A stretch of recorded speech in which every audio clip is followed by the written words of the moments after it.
After traveling 1.3 million miles, Orion knows there's no place like home. When it's time to return to Earth, there are some key steps that must happen. Orion will attempt the first skip entry ever for a human-rated spacecraft.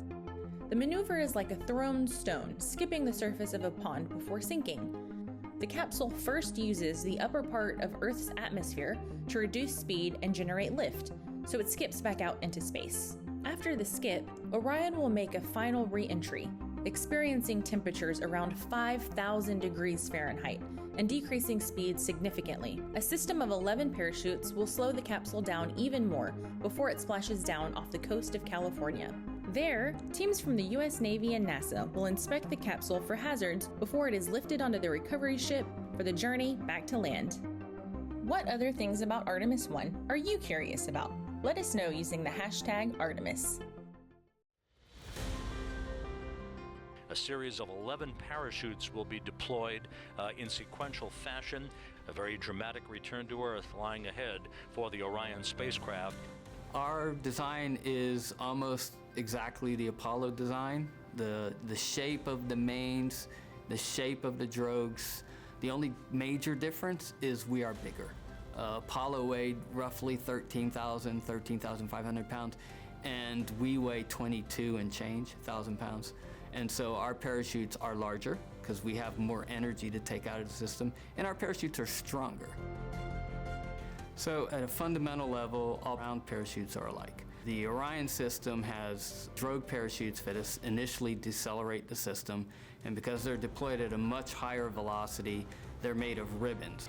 The ribbons can take the fluttering associated with high velocity deployments much better than a solid canopy can. And once the system slows down, it deploys the mains.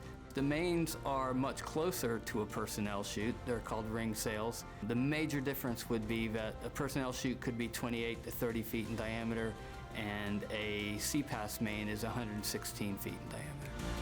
So the Orion parachutes are what we refer to as hybrid parachutes. The drag surfaces are nylon, but then the structural grid, how we take the drag on that nylon surface and transmit it down to the vehicle, is made of Kevlar.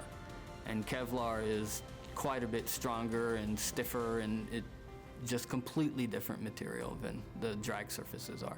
So the CPAS system is designed to safely recover the crew with just two mains deployed. The problem with deploying the backup chute after you deploy the first two chutes is you have to negotiate the chute that's already out there. So what we chose to do, and what Apollo chose to do, was to deploy the backup chute with the main system itself. And as a result, we get a much softer landing when all the parachutes work properly. But both systems were designed to land with just two main parachutes functioning. When we did the pad abort test at White Sands, I was quite scared. But I wasn't scared for our system. I was scared for the repositioning after the rockets took off the capsule and repositioned it. It was perfect. That thing reoriented like it was on rails.